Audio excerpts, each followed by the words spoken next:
ജെറമിയ 16-ാം അധ്യായം. ജെറമിയ ഏകാഗി.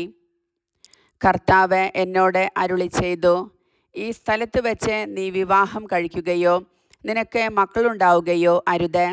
ഈ സ്ഥലത്ത് വെച്ച് ജനിക്കുന്ന പുത്രന്മാരെ പറ്റിയും അവരുടെ മാതാപിതാക്കളെ പറ്റിയും കർത്താവ് അരുളി ചെയ്യുന്നു. മാരകരോഗത്താൽ അവർ മരിക്കും. അവരെയോർത്ത് ദുഃഖിക്കാനോ അവരെ സംസ്കരിക്കാനോ ആരുമുണ്ടായിരിക്കുകയില്ല. നിലത്തു വിതറിയ വളമെന്ന പോലെ അവർ കിടക്കും. അവർ വാളിനും പട്ടിണിക്കും ഇരയാകും. അവരുടെ മൃതദേഹങ്ങൾ ആകാശത്തിലെ പക്ഷികളും ഭൂമിയിലെ മൃഗങ്ങളും ഭക്ഷിക്കും.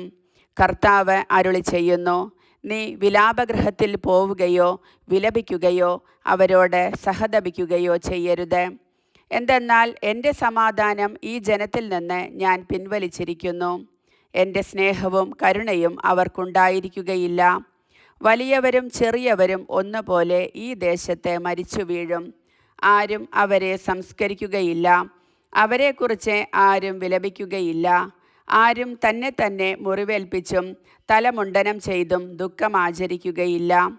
മരിച്ചവരെക്കുറിച്ച് വിലപിക്കുന്നവന് ആശ്വാസമേകാൻ ആരും അപ്പം മുറിച്ച് കൊടുക്കുകയില്ല. മാതാവിൻ്റെയോ പിതാവിൻ്റെയോ വേർപാടിൽ ദുഃഖിക്കുന്നവന് ആരും ആശ്വാസത്തിൻ്റെ പാനപാത്രം നൽകുകയില്ല. വിരുന്നു നടക്കുന്ന വീടുകളിൽ പോവുകയോ അവരോട് ചേർന്ന് തിന്നുകയോ കുടിക്കുകയോ അരുത്.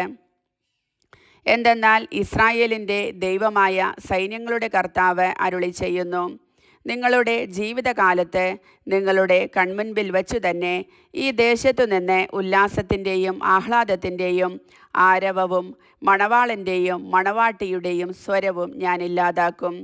ജനത്തോട് നീ ഇത് പറയുമ്പോൾ അവർ ചോദിക്കും, എന്തിനാണ് കർത്താവ് ഞങ്ങൾക്കെതിരായി ഇത്ര വലിയ ദുരിതങ്ങൾ പ്രഖ്യാപിച്ചിരിക്കുന്നത്? എന്താണ് ഞങ്ങൾ ചെയ്ത തെറ്റ്? ഞങ്ങളുടെ ദൈവമായ കർത്താവിനെതിരായി എന്തു പാപമാണ് ഞങ്ങൾ ചെയ്തത്? അപ്പോൾ നീ അവരോട് പറയണം, കർത്താവ് അരുളി ചെയ്യുന്നു, നിങ്ങളുടെ പിതാക്കന്മാർ എന്നെ ഉപേക്ഷിച്ചു. അവർ അന്യദേവന്മാരെ സ്വീകരിക്കുകയും സേവിക്കുകയും ആരാധിക്കുകയും ചെയ്തു. അവർ എന്നെ പരിത്യജിച്ചു, എൻ്റെ നിയമം പാലിച്ചില്ല. നിങ്ങളുടെ പ്രവർത്തികൾ നിങ്ങളുടെ പിതാക്കന്മാരുടേതിനേക്കാൾ ചീത്തയാണ്. നിങ്ങൾ താന്താങ്ങളുടെ കഠിനഹൃദയത്തിൻ്റെ ദുഷ്ടമായ ഇംഗിതങ്ങളെ പിൻചെല്ലുന്നു. എന്നെ അനുസരിക്കാൻ നിങ്ങൾക്ക് മനസ്സില്ല. അതുകൊണ്ട് ഞാൻ നിങ്ങളെ ഈ ദേശത്തു നിന്ന് നിങ്ങളോ നിങ്ങളുടെ പിതാക്കന്മാരോ കേട്ടിട്ടില്ലാത്ത ഒരു ദേശത്തേക്ക് വലിച്ചെറിയും. അവിടെ നിങ്ങൾ അന്യദേവന്മാരെ രാവും പകലും സേവിക്കും. ഞാൻ നിങ്ങളോട് കൃപ കാണിക്കുകയില്ല. ഈജിപ്തിൽ നിന്ന് ഇസ്രായേൽ ജനതയെ കൂട്ടിക്കൊണ്ടുവന്ന കർത്താവാണേ എന്ന് പറഞ്ഞ് ആരും ശപഥം ചെയ്യാത്ത ദിനങ്ങൾ ഇതാ വരുന്നു. കർത്താവ് അരുളി ചെയ്യുന്നു, തങ്ങളെ തുരത്തിയോടിച്ച ഉത്തരദേശത്തു നിന്നും ഇതര രാജ്യങ്ങളിൽ നിന്നും ഇസ്രായേൽ ജനത്തെ തിരിച്ചുകൊണ്ടുവന്ന കർത്താവാണേ എന്ന് പറഞ്ഞായിരിക്കും അവർ സത്യം ചെയ്യുക.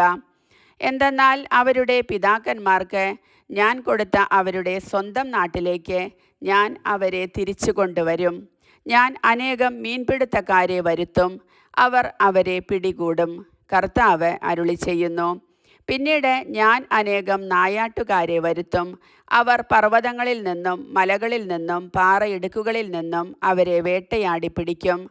അവരുടെ പ്രവർത്തികൾ ഞാൻ കാണുന്നുണ്ട്. അവ എനിക്ക് അജ്ഞാതമല്ല. അവരുടെ അകൃത്യങ്ങൾ എൻ്റെ കണ്ണുകൾക്ക് ഗോപ്യവുമല്ല. അവർ നിർജീവ വിഗ്രഹങ്ങൾ കൊണ്ട് എൻ്റെ ദേശം ദുഷിപ്പിച്ചു. തങ്ങളുടെ മ്ലേച്ഛ വസ്തുക്കൾ കൊണ്ട് എൻ്റെ അവകാശഭൂമി നിറച്ചു. അതിനാൽ അവരുടെ അകൃത്യത്തിനും പാപത്തിനും ഞാൻ ഇരട്ടി പ്രതികാരം ചെയ്യും. എൻ്റെ ബലവും കോട്ടയുമായ കർത്താവേ, കഷ്ടദിനത്തിൽ എൻ്റെ സങ്കേതമേ, ഭൂമിയുടെ അതിർത്തികളിൽ നിന്ന് ജനതകൾ അവിടുത്തെ അടുക്കൽ വന്ന് പറയും, ഞങ്ങളുടെ പിതാക്കന്മാർ വ്യാജമല്ലാതെ മറ്റൊന്നും അവകാശപ്പെടുത്തിയിട്ടില്ല. ഉപയോഗശൂന്യമായ വിലകെട്ട വസ്തുക്കൾ മാത്രം. തനിക്കു വേണ്ടി ദേവന്മാരെ ഉണ്ടാക്കാൻ മനുഷ്യന് സാധിക്കുമോ? അവ ദേവന്മാരല്ല. അതുകൊണ്ട് ഞാൻ അവരെ പഠിപ്പിക്കും. എൻ്റെ ശക്തിയും ബലവും അവരെ ഞാൻ ബോധ്യപ്പെടുത്തും. അപ്പോൾ കർത്താവെന്നാണ് എൻ്റെ നാമമെന്ന് അവർ അറിയും. കർത്താവിൻ്റെ വചനം.